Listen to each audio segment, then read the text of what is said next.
आज दोपहर के स्वाध्याय से पहले बहुत बहुत आशीर्वाद। और आज हम सभी लोग चर्चा कर रहे हैं उपयोग की, क्योंकि हर दर्शन में हर योग गुरु योग की बात करते हैं, लेकिन जैन दर्शन उपयोग की बात करता है। किसकी बात करता है? कुनेरा वाले बाबूजी किसकी बात? उपयोग की। उपयोग यानी मन, उपयोग यानी वचन, उपयोग यानी काय, इसकी बात करता है। और सबसे बड़ा उपयोग हमारा मन है। मन पे कंट्रोल यानी सब पे कंट्रोल। बल्ब को बदलने से, तार को बदलने से ट्रांसफार्मर ठीक नहीं होता। ट्रांसफार्मर में कोई फॉल्ट है तो ट्रांसफार्मर को ही बदलना पड़ेगा। तार कितनी बदल लो, बल्ब कितने अच्छा लगा लो, कितना अच्छा आप कर लो व्यवस्थाएं, वो सारी फेल है अगर ट्रांसफार्मर में लाइट और व्यवस्थाएं सही नहीं चल रही है। आचार्य कहते हैं, ज्ञानियों, इंद्रियों की प्रवृत्ति और निवृत्ति में यदि कोई स्वामी है तो उसका नाम है मन। किसका नाम है? मन। प्रवृत्ति में भी और निवृत्ति में भी। जिसने मन को जीत लिया वही जितेंद्रिय है। क्या कहा? जिसने मन को जीत लिया वही जितेंद्रिय है। मन को रस्सी से नहीं बांधा। किससे? रस्सी से। मन को रस्सी से नहीं बांधा। मन को हाथी घोड़ा नहीं है जिसे रस्सी से बांध लिया, अंकुश कर लिया। किसी भी घोड़े या हाथी को बांधा नहीं जाता, अंकुश किया जाता है। क्या कहा जाता है? कितना विशाल हाथी, हाथी कितना बड़ा होता है? कम से कम 15 फुट का, लंबा भी 10-15 फुट का, है ना? पर इतने बड़े हाथी को तनिक से अंकुश से काली खोपड़ी वाला सिर पर कैसे बैठता रहता है, जिसके बल पर क्या कर लेता है वो अंकुश। आपने देखा होगा जो महाबल होता है, क्या कहते हैं इसको? महावत को। महावत क्या करता है? वो हाथी को पकड़ने के लिए सबसे पहले जंगल में एक गड्ढा खोदता है, 20 बाई 20 का, 30 बाई 30 का, बहुत लंबा चौड़ा गड्ढा खोदता है। और गड्ढा खोदने के बाद उसमें कागज की हथनी बनाता है। किसकी हथनी? और हाथी जो होता है वो हथनी को देखकर तुरंत भागता है कि हथनी अकेली खड़ी, चलो चले, और दौड़ता है और गड्ढे में जाकर गिर जाता है। अब हाथी गड्ढे में गिर गया, निकले कैसे? हाथी को तो हाथी निकाल सकता है और कोई नहीं, या क्रेन आए तब खींचे। तो हाथी क्या होता है, गड्ढे में फंस गया। अब 5 दिन 3 दिन तक भूखा प्यासा उसमें पड़ा रहता है, शरीर लस्त हो जाता है, जो ताकत थी वो सुस्त हो गई। अब वो चिल्लाता है। तो महावत आए और धीरे से उस गड्ढे में उसको देखे और चला जाए। कब तक? 4-5 दिन, 8 दिन, 10 दिन, जितना उनका समय रहता है महावत का, देखे और चले जाए। बार बार हाथी से प्यार भरी बातें, अरे क्या हो गया, फंस गए, अरे ओहो, जैसे वही व्यक्ति उसको बचाने आ रहा है। सोचिए कैसे फंसाते हैं लोग। तो बस जैसे ग्राहक को रिझाते हैं ऐसे हाथी को फंसाते हैं। अब वो बार बार उसे पुचकारते रहे, 8-10 दिन हो जाएंगे, हाथी बिल्कुल लस्त हो जाएगा।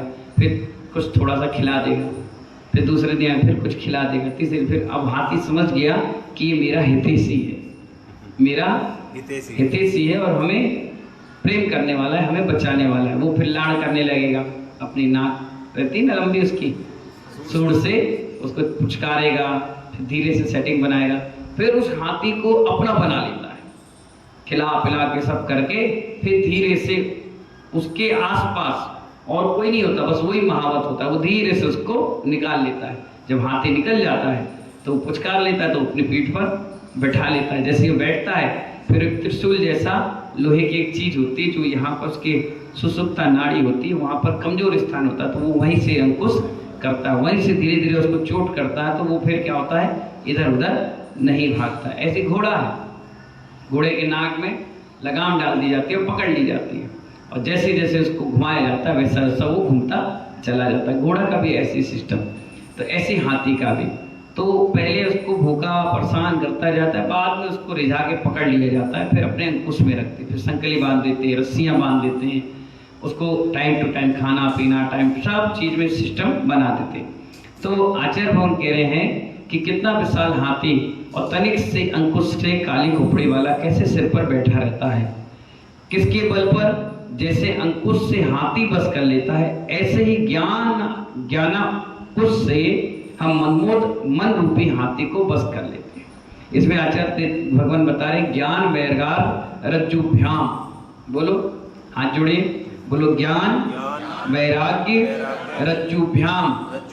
ज्ञान वैराग की रस्सी के माध्यम से हम हाथी और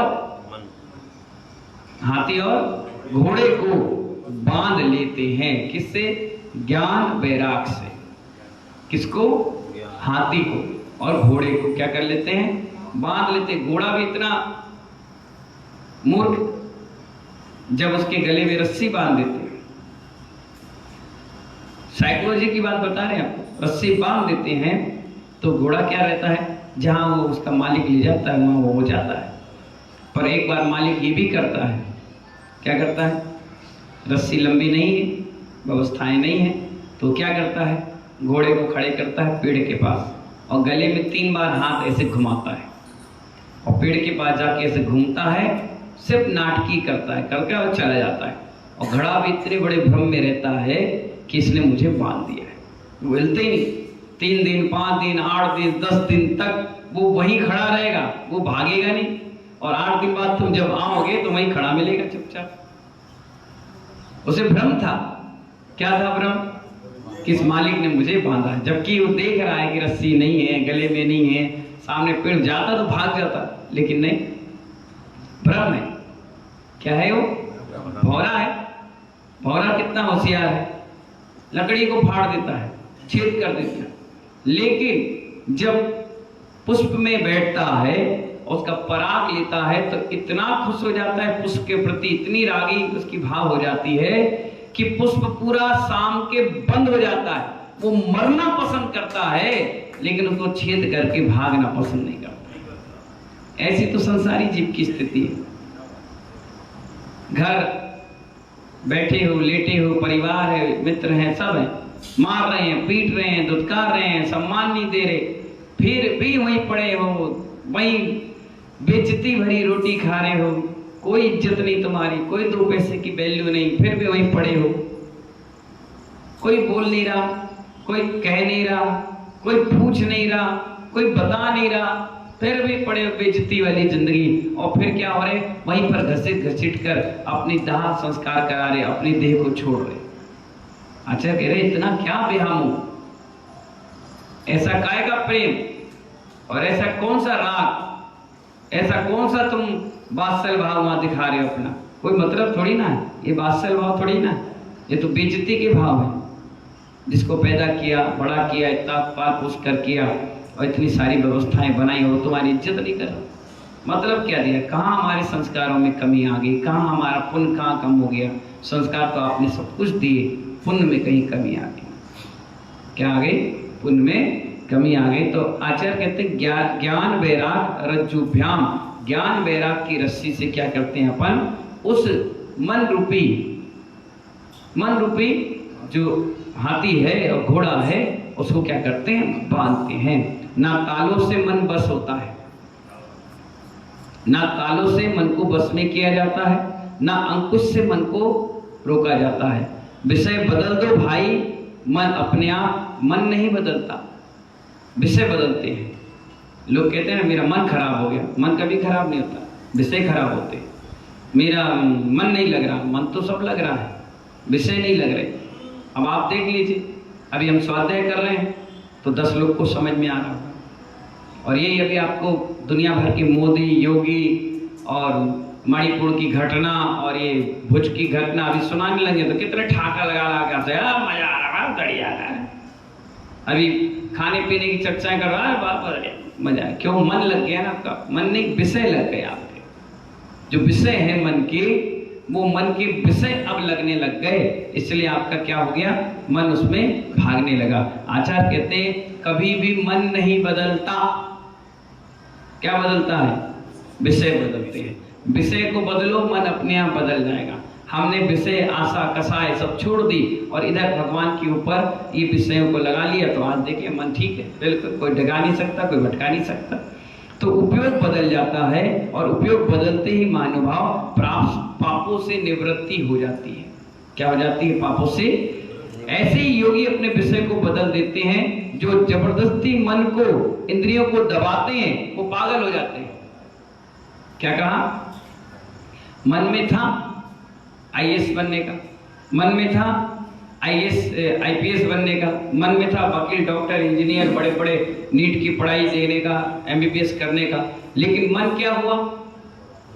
नहीं, मन क्या हुआ? पढ़ नहीं पाए, पैसे के कारण, तंगी के कारण, या माइंड इतना नहीं था कि पढ़ लिख ले, लेकिन मन था, लेकिन दबा लिए तो अब घर में बैठे बैठे डिप्रेशन में चले गए, पागल हो गए, क्योंकि मन को आपने दबा लिया, मन के विषयों को दबा लिया। और आचार्य कहते हैं ऐसे ही योगी विषय मन को बदल देते हैं। जो जबरदस्ती मन को दबा देते हैं, इंद्रियों को दबा देते हैं, वो पागल हो जाते हैं। अतः कसाय की मंदता में ध्यान करना चाहिए। आचार्य कहते हैं अगर आपने मन के विषयों को दबा दिया तो पागलपंती हो जाएगी। मन के विषय को निकालो और निकाल के उसको डाइवर्ट कर दो। पानी आ रहा है, क्या आ रहा है? पानी। नीरू भाई, क्या आ रहा है? पानी आ रहा है। अगर तुमने उसको रास्ता दे दिया तो कोई दिक्कत नहीं, और तुमने उसे रोक लिया तो क्या कर लेगा? बाढ़ का रूप ले लेगा, बांध तोड़ देगा, आसपास फैल जाएगा। रुको नहीं, पानी आ रहा है तो देखो किस ओर पानी कम है, उस ओर अपने बांध के दरवाजे खोल दो, खुल जाएंगे तो खेती किसानी और आगे जहां सूखा पड़ रहा है वहां डाइवर्ट कर दो। अगर आपने रोक लिया तो बांध के लिए खतरा, और आपने अपने लिए छोड़ दिया तो आपके स्थान को खतरा। इसलिए जहां जगह मिले, जहां व्यवस्था मिले, उस ओर उसको धीरे से मोड़ दो, जिससे आपको भी खतरा नहीं और जहां जाएगा वहां भी खतरा नहीं। इसलिए आचार्य कहते हैं कि अपनी इंद्रियां और अपने मन में चल रही प्रवृत्तियों को दबाया नहीं जाता, उसे मोड़ा जाता है। विषय से मोड़ करके दूसरे विषयों में लगा दिया जाता है। जैसे किसी व्यक्ति को नींद आती है, पढ़ते हुए नींद आ रही, कुछ काम करते हुए नींद आ रही, बार बार जवाई आ रही, बार बार आलसपन आ रहा है, तो पहले मुंह धोकर आ जाइए। क्या धोकर आ जाइए? फिर भी नहीं आ रही, फिर भी दिक्कत हो रही है, तो कुछ नहीं, आचार्य ने कहा खड़े हो जाइए। क्या हो जाइए? खड़े हो जाओ, पढ़ो, अपने आप नींद भाग जाएगी। उपयोग क्या हो गया? चेंज हो गया। अभी तक बैठे में था तो आलस था, अब खड़े हो गए तो झपकी लगेगी तो तुरंत संभल जाओगे, गिरोगे नहीं। और भी कह दिया कि चलो इसके बाद भी नहीं सीख रहा तो चोटी बांध दो अपनी। क्या बांध दो? चोटी बांध दो। बंध गई ऊपर चोटी तो हिलोगे डुलोगे, तुरंत याद आएगा, बाल खींचेंगे तो अरे नहीं। इसलिए ड्राइवर के बगल में कोई सोता नहीं है, वो गाना, संगीत, और एक उसमें वो चीज हिलते रहती है, कोई उसकी उसमें चीज, ये टोटका नहीं होते, इसलिए मन इधर उधर ना जाए, वो हिलता रहेगा तो तुम्हारा भाई डाइवर्ट मन रहेगा कि हाँ कुछ है। गाड़ियों में, चक्कों में लगती है लाइटिंग वाइटिंग, बहुत सारी चीजें होती हैं जिसका इस मन से कंट्रोल रहता है। क्या रहता है? आप देखिए बच्चा रोता है तो आप क्या झुंझुना दे देते? मन डाइवर्ट कर दिए। उसको चोट लगी, अरे चींटी मर गई, कुछ नहीं हुआ, कुछ ना, उसका मन डाइवर्ट कर दिया। ऐसे ही तो उस बचपन में जब आपने बच्चे का मन डाइवर्ट किया है, ऐसे ही आपको अपना मन डाइवर्ट करना है। क्या करना है? ये मन डाइवर्ट हो जाएगा तो जबरदस्ती मन और विषयों को दबाया नहीं जाएगा, आदमी पागल नहीं होगा, वो विषय निकल गए, अपने आप ठीक हो जाएगा। तो साधु को कैसे बोलना, कैसे खाना, कैसे पीना, बैठना, ये सारी विद्याएं सीखना चाहिए। क्या करना चाहिए? सीखना चाहिए। तुम्हारे घर की प्रवृत्ति जिन शासन में लागू नहीं होती, हमने देखे ही नहीं, हमारे पिताजी ने किए नहीं, हमारी माँ ने कभी बोले ही नहीं। अरे तुम्हारे घर गृहस्थी की प्रवृत्तियां इस मंदिर में थोड़ी ना लागू होंगी। अब तुम घर में बिना नहाए धोए घूमते हो तो क्या यहाँ भी ना बिना नहाए धोए? कई लोग रहते हैं घर के बगल में मंदिर है तो गमछा लपेट के आ जाए, चट्टी में घूमते फिरेंगे, बाल खुले करके घूम रहे। अरे घर की प्रवृत्तियां हैं, ये यहाँ पर लागू नहीं होगी। क्या नहीं होगी? यहाँ तो नियम संयम के साथ जैसा आपकी व्यवस्थाएं हैं वैसे ही चलेंगी। आपको पूर्व का भूल कर नया सीखना पड़ेगा। क्या करना पड़ेगा? साधु जीवन से भी आए हैं ना, तो घर की प्रवृत्तियां रहती हैं। ईंट भट्टे से निकलती है तो 3 दिन तक ठंडी होती है। अगर निकलते ही आप ले जाओगे तो गर्म भी होगी, वजन भी होगी और हाथ पैर जला देगी। तो कितने दिन तक बाहर रहती है? 3 दिन 7 दिन उसमें पानी डालते हैं चमक लाने के लिए, उसको पकाते हैं बाहर रख करके। कहते हैं कि नहीं अभी 2-4 दिन 10 दिन इसको रहने दो, डायरेक्ट नहीं लगाओ, नहीं तो दिक्कत आएगी, दीवारों में भी भाप निकलेगी बाद में। तो इसलिए इसको अभी रखो, ठंडी हो जाएगी फिर ले जाना। क्यों? क्योंकि अभी वो भट्टी से निकल कर आए। ऐसी ग्रस्त की भट्टी से आप आए हो, डायरेक्ट साधु बनोगे तो ग्रह गृहस्थी की चर्चाएं और मन में भरे हुए विकार अभी निकलने में समय लगेगा। इसीलिए ब्रह्मचारी अवस्था में, ग्रस्त अवस्था में रखा जाता है पहले टेम्परेचर ठंडा करने के लिए। ग्रस्त के उपयोग आपके लगे हुए हैं, मन लगा हुआ है, उस सब चीजों को क्या किया जाता है? पहले नॉर्मल किया जाता है, स्वाध्याय से, चर्या से, प्रतिक्रमण से, ज्ञान अर्जन से, क्लासों से। जब आपके परिणाम मंद हो जाएंगे, बिल्कुल शांत, तब जाकर आपका ध्यान लगेगा।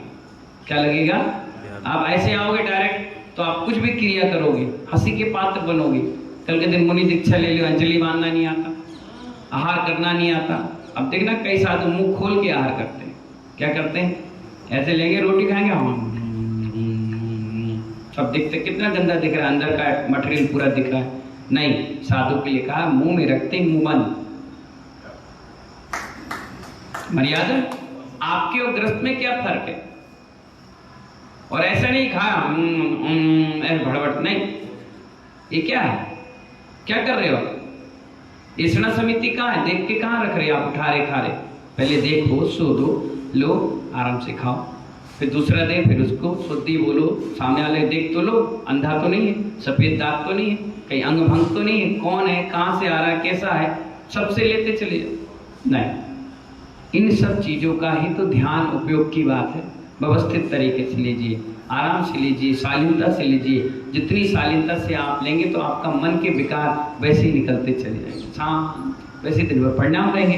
तो साधुओं के बीच की भाषा अलग होती है, ग्रस्त के बीच की भाषा अलग होती है। दुर्विचारों से दूर होकर सुविचारों में लीन होकर के शुद्ध ध्यान पर दृष्टि रखना चाहिए। उपयोग जा रहा है, पुद्गल में कितने उपयोग हैं, जड़ में कितने उपयोग हैं। उपयोगो लक्षणम, क्या कहा?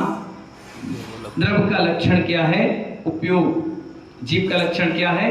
उपयोग। और जड़ का कोई नहीं। यदि आपको सीप पे मोती दिखने लगे तो क्या वो मोती हो गए? दिखने तो लगे, जब वो बन जाए तो उससे मोती समझना। भैया आपके जीवन में जो ज्ञान का प्रयोग हुआ है वह उपयोग में हुआ है। किसमें हुआ है? जो ज्ञान का प्रयोग हो रहा है वो उपयोग में हुआ। उपयोग यानी मन में हुआ, मन में पढ़ने सुनने की जिज्ञासा हुई, तभी तो हम यहाँ पर आए। कि उपयोग सुनने में हुआ, जिसमें उपयोग नहीं है उसमें तो उपयोग लगाते हो। जिसमें उपयोग ही नहीं है, जड़, उसमें उपयोग ही नहीं। अब ये कुर्सी में मन थोड़ी ना है, ये कैमरे में मन थोड़ी ना है, ये पंखा, ट्यूबलाइट, एसी, कूलर, पंखे, सब दुनिया भर की चीजें, इसमें उपयोग थोड़ी ना, ये तो जड़ है। तो आचार्य कह रहे हैं जिसमें उपयोग लगाना है उसमें उपयोग नहीं लगाते, और जिसमें उपयोग नहीं लगाना है उसमें सबसे ज्यादा उपयोग लगाते हो। आपसे मेरा प्रश्न है, अगर ये पुस्तक यहाँ रख देंगे, पुस्तक यहाँ रख देंगे तो 4 दिन तक वो यहीं रहेगी। कहाँ रहेगी? क्यों रहेगी? उपयोग योग नहीं है, उपयोग नहीं है। क्या नहीं है? मन नहीं है उसमें, वो हिलेगी नहीं। जैसी रखिए, ये जड़ पदार्थ है। क्या है ये? और मैं कहूँगा नीरू भाई यहाँ बैठो, 1 घंटे में मैं आ रहा हूँ। अब क्या बताओ, नीरू भाई 1 घंटे वहाँ बैठे रहेंगे? 5 मिनट के बाद ही बोले महाराज जी अब टाइम अपन घूम के आ जाओ। जब 5 मिनट बाद गेट खोलोगे भी अगर तुम, तो आपको नजर ही नहीं आएगी, भाग जाएंगे। हम शुक्ला जी से कहेंगे भैया हम 12 से 3 सामायिक कर रहे हैं, तुम बाहर रहना। तो शुक्ला और दीपक ठीक है, हाँ ठीक। जैसे ही दरवाजा मैंने बंद किया, सबसे पहले रही चद्दर ओढ़ेंगे और सो जाएंगे। उन्हें मालूम है 3 बजे तक महाराज खोलेंगे नहीं। और अचानक मैं 1 बजे निकल आऊँ, तो ये नाराज में यहाँ दिखेंगे नहीं, हम आएंगे क्या भाई कहाँ गए, यहीं बगल में थे। मतलब जीव तत्व तो भाग रहा है और अजीब तत्व रुका है, इसलिए हमारा उपयोग अजीब में सबसे ज्यादा लगता है कि इसको जहां रख दो वो रखता है, हमारा विश्वास जीत लेता है। और अजीब में इसलिए विश्वास नहीं रखता कि अभी कहेंगे इसको बैठे भाग जाएंगे, इसलिए हमारा उपयोग अजीब में ज्यादा लगता है, जीव में नहीं लगता। इसलिए आचार्य कहते हैं कि जिसमें तेरा उपयोग लगाना चाहिए उसमें तुम लगाते नहीं हो, और जिसमें नहीं लगाना है उसमें लगा लेते हो। तो इसका रीजन यही है कि आपका विश्वास अजीब में सबसे ज्यादा है और जीव में नहीं है। क्योंकि आप माइक ऐसे रखेगा ना, एक कल तक ऐसे ही रहेगा, और आपको 10 मिनट बैठे बैठे 4 आसन आपने बदल लिया, आपका उपयोग सही दिशा में नहीं लग रहा। आचार्य कहते हैं इसीलिए इस जीव का विश्वास अजीब पर सबसे ज्यादा है और अजीब पर विश्वास जीव पर ज्यादा है। इसलिए आचार्य कहते हैं जिसमें उपयोग लगाना चाहिए उसमें आपने उपयोग अपना लगाया नहीं है, और जिसमें नहीं लगाना है उसमें सबसे ज्यादा उपयोग लगाते हो, इसीलिए ये दुरुपयोग है। क्या है ये? क्योंकि लगाना है उसमें लगा नहीं रहे, और जिसमें नहीं लगाना उसमें लगा रहे हो। अब पंखा है, पंखे का तार प्लग से लगाओगे तो चलेगा या मुंह में रखोगे तो चलेगा? तो आप लगा कहाँ रहे हो? मुंह में, और कह रहे पंखा चल नहीं रहा। हे भगवान तुमने क्या कर दिया, हे भगवान मैं उठा ले, हे भगवान मेरा कर्म गलत है। अरे पागल कहेंगे, पहले तार तो उसमें लगा और फिर देख पंखा नहीं चला तो नाम बदल देना। पंखा चला तो कम से कम लगा के सही जगह पे, उपयोग लगाना जहां चाहिए वहां लगा नहीं रहा है, और जहां नहीं लगाना है वहां। कई बार गुस्सा आता है आदमी मोबाइल तोड़ देता है, कभी गुस्सा आता है टीवी फोड़ देता है, कभी गुस्सा आता है दीवार पे मारता है, बाद में हाथ तोड़ लेता है। एक व्यक्ति मिला हमें, हाथ पे पट्टी बांधा हुआ। मैंने क्या हुआ ये? बोले गुस्सा है, हमने दीवार में मारा। तो मैंने इससे हुआ क्या? बोले हाथ टूट गया। नुकसान किसका? बोले हमारा। गुस्सा किस पर आया? इस पर। तो उस पर गुस्सा निकालना चाहिए कि अपने हाथ पे निकाल लिया? मोबाइल तोड़ लिए 20,000 का, सारे नंबर चले गए, फोटो चले गए, वीडियो चले गए, दुकान की सारी लेन देन उसमें चलेगी। अब गुस्सा हो रहा है, इससे बाद में सिर्फ पछताना है और कुछ नहीं। और निकला भी गुस्सा किस पर? जीभ पर नहीं निकला, अजीब पर निकला। वाजिब तुम्हारा क्या बिगाड़ लेगा? कुछ नहीं, गुस्सा करते रहो, कभी कुछ नहीं होता। विभाव पढ़ने पीछे स्वभाव नहीं बदलता भैया। स्वभाव स्वभाव है, विभाव विभाव है, विभाव विभाव है, स्वभाव स्वभाव है। इसलिए उपयोग लक्षणम आचार्य कहते हैं जहाँ उपयोग सही दिशा में लगेगा तो वहां से सबको लाभ मिलेगा, और सही दिशा में नहीं लगेगा, विदिशा में लगेगा तो बेकार भाव हो जाएगा। इन्हीं मंगल भाव से उपयोग लक्ष्मण अपने उपयोग को सही लगाएं। इन्हीं मंगल भावना से जय बोले महावीर भगवान की।